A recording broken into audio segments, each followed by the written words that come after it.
Hello friends, कैसे हैं आप।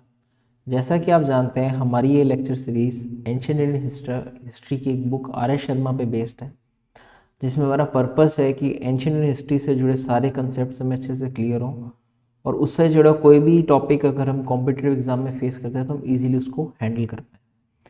अभी ये chapter 11 identity of Aryan culture का पार्ट 2 है वीडियो का। पार्ट 1 में हमने उनसे जुड़े टेक्स्ट पे, उनकी मटेरियल और कल्चर लाइफ के बारे में, जिन एनिमल्स को वो डोमेस्टिकेट करते हैं, खासकर हॉर्स के बारे में, उसके डोमेस्टिकेशन और डिफ्यूज़न के बारे में हमने डिस्कस किया। अगर आपने पहली वीडियो नहीं देखी है तो मैं आपसे ज़रूर रिक्वेस्ट करूँगा कि देखें, ताकि आप इस चैप्टर से जुड़ी कोई भी बात आपकी डाउट में ना रहे। आइए शुरू करते हैं। तो अब हम जो टॉपिक से शुरू करेंगे आर्यन कल्चर से रिलेटेड, वो है the war chariot. The war chariot. तो बेसिकली जो इंडो यूरोपियन लैंग्वेजेस के जो स्पीकर्स थे वो काफ़ी ज़्यादा यूज़ करते थे हॉर्स ड्रॉन चैरियट्स को, जिनका रेफरेंस हमें टेक्स्ट से ही पता चलता है, जैसे कि वैदिक, वेस्टर्न या होमरिक टेक्स्ट। जो चैरियट रेस थी, तो जो chariot race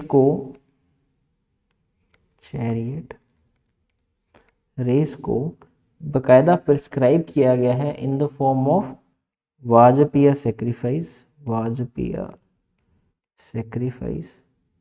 in the later Vedic text.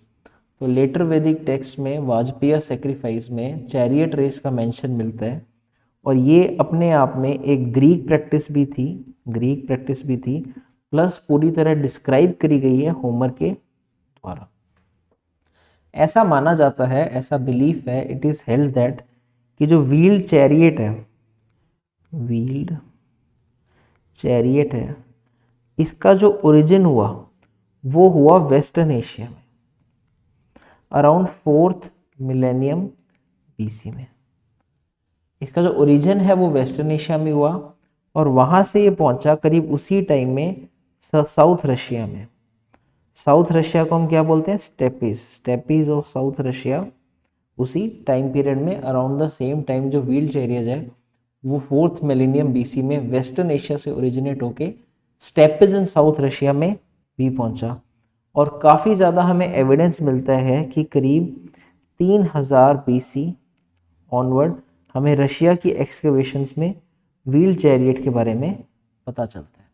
जो चैरियट्स थे विद 2 और 3 व्हील्स, ऐसे हमें चैरियट्स भी मिलते हैं 3rd millennium BC onwards. 3rd millennium BC. और जो हॉर्स ड्रॉन चैरियट्स थे उसका जो इंडिकेशन है वो हमें मिलता है by the names of Mitani rulers, MITANNI। तो मिरानी रूलर्स के नाम से हमें इंडिकेशन मिलता है कि हॉर्स ड्रॉन चैरियट्स एग्जिस्ट करते थे अराउंड 1400 बीसी या लेटर। तो उसमें दिया क्या रखा है? उसमें लिखा हुआ है they are having running chariots,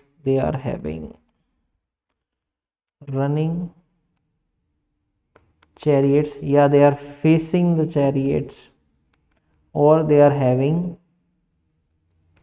big horses.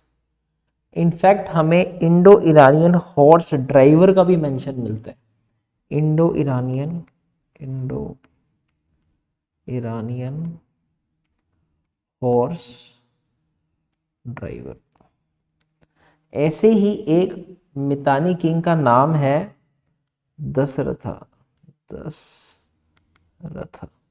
एक मितानी किंग का नाम है जिसका मतलब क्या है? ऐसा राजा जिसके पास 10 रथ या 10 चैरियट्स है।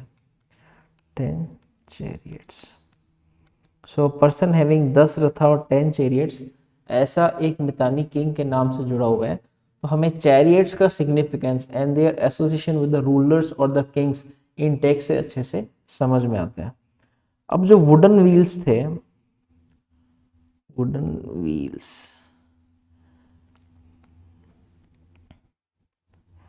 दे were known outside India, India के बाहर लोगों को वुडन व्हील्स के बारे में पता था।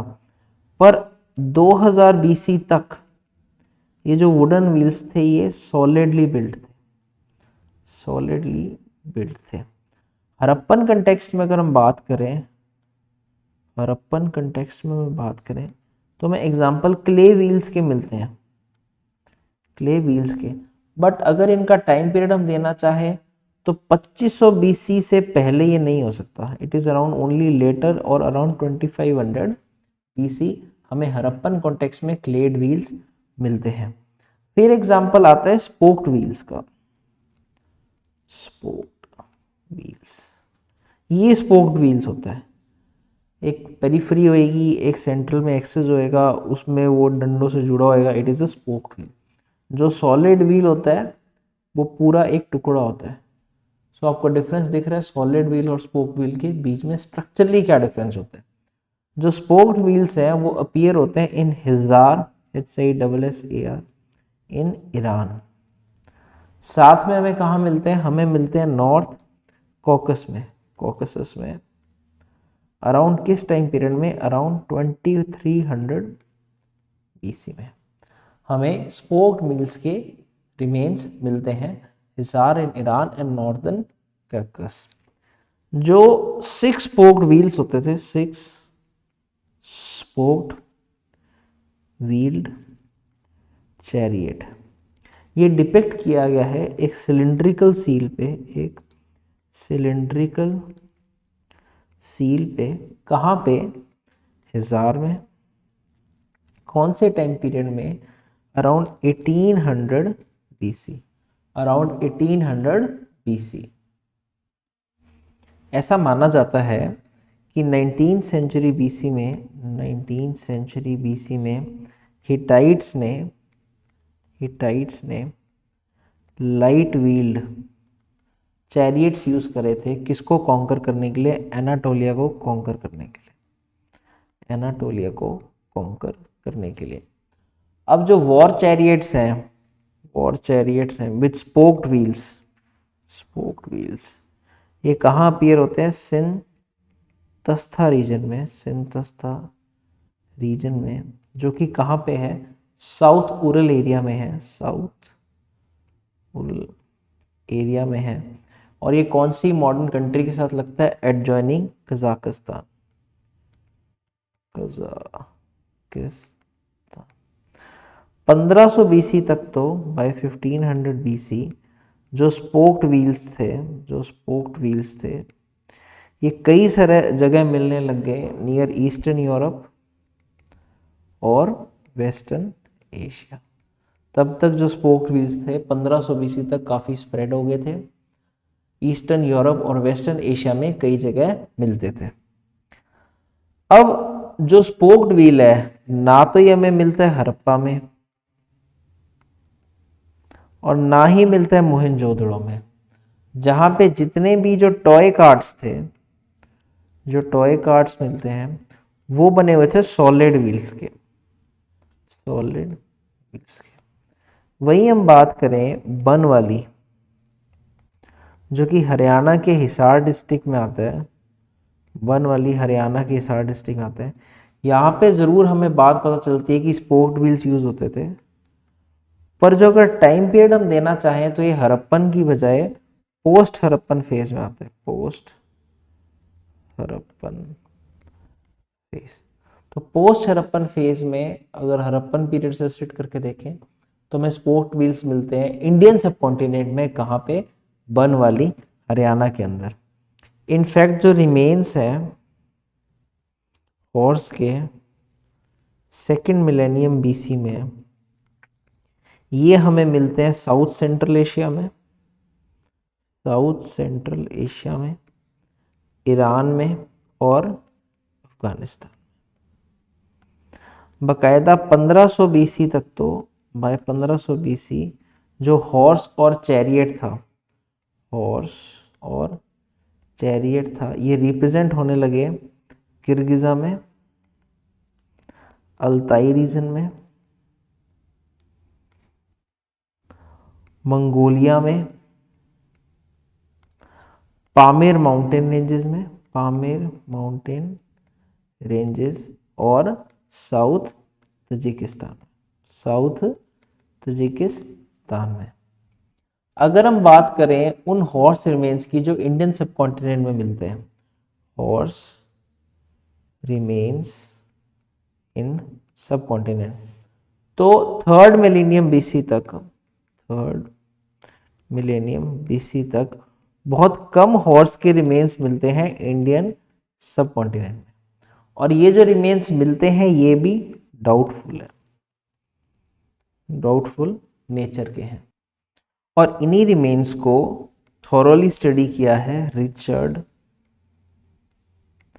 मैडो ने, रिचर्ड मैडो ने, और उसको कोई भी क्लियर ऑस्टियोलॉजिकल एविडेंस, ऑस्टियो का मतलब होता है बोन, कोई भी no clear osteological evidence of horse मिलता है इंडियन सबकॉन्टिनेंट के अंदर till what time, till 2000 BC. तो वो ये कंक्लूड करता है कि 2000 बीसी तक हॉर्स का कोई क्लियर ऑस्टियोलॉजिकल एविडेंस हमें इंडियन सबकॉन्टिनेंट में नहीं मिलता। बाकायदा उनका व्यू है कि जो पिराक कॉम्प्लेक्स है, पिराक कॉम्प्लेक्स ये कहाँ लोकेटेड है, ये बोलान पास में लोकेटेड है, बोलान पास। ये कहाँ आता है, हमने पहले भी पढ़ा है प्रीवियस लेक्चर्स में, इन कच्ची प्लेन्स ऑफ बलूचिस्तान।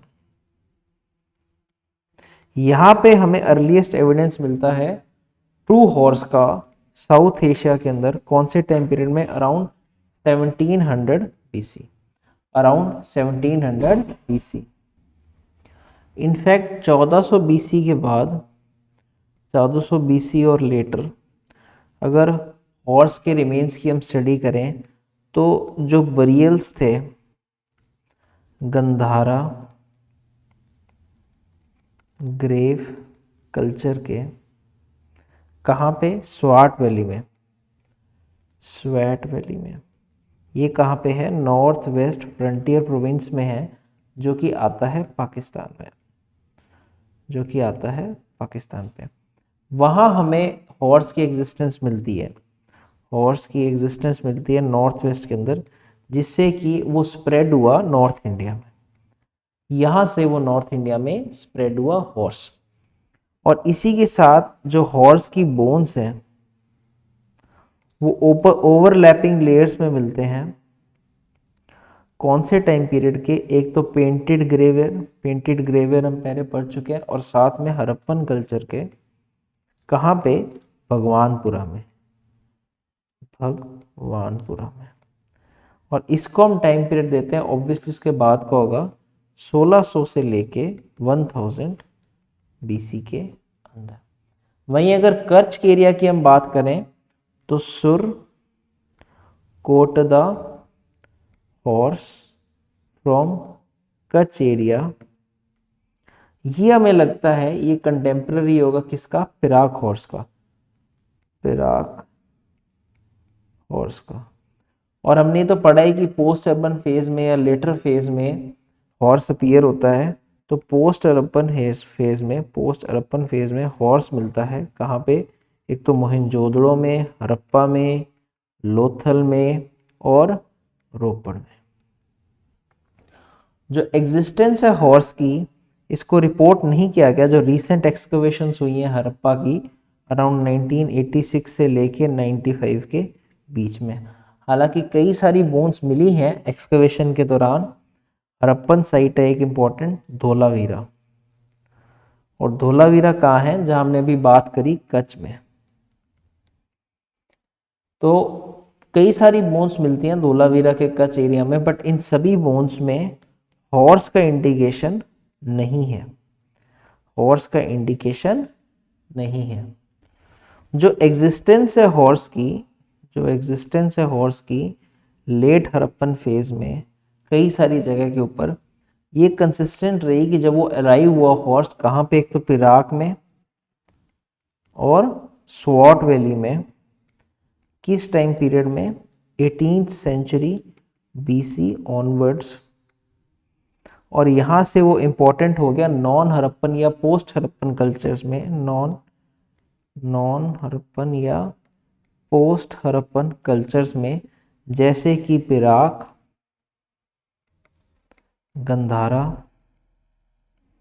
और पेंटेड ग्रेवियर साइट्स। इसके साथ हमारा आर्यन कल्चर से रिलेटेड हॉर्स पे डिस्कशन पूरा होता है और चैप्टर 11 का part 2 of the video complete होता है। इसके बाद जो हम अगली वीडियो शुरू करेंगे उसमें हम डिस्कशन शुरू करेंगे पिट ड्वेलिंग के ऊपर, पिट ड्वेलिंग के ऊपर, बिकॉज जो आर्यंस थे वो ट्रॉपिकल या वार्म रीजन्स में तो रहते नहीं थे, वो थे टेम्परेट रीजन्स में, तो वहाँ वो किस तरह के घरों में सर्वाइव करते हैं ये हम पार्ट 3 ऑफ द लेक्चर में डिस्कस करेंगे। Thank you.